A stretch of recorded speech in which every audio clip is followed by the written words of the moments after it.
وارزقنا الشهادة في سبيلك يا مولاي.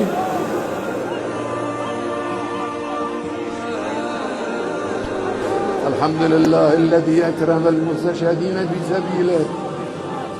الحمد لله الذي رزقنا الشهادة في سبيله. الحمد لله الذي رزقنا الجهاد في سبيل الإسلام.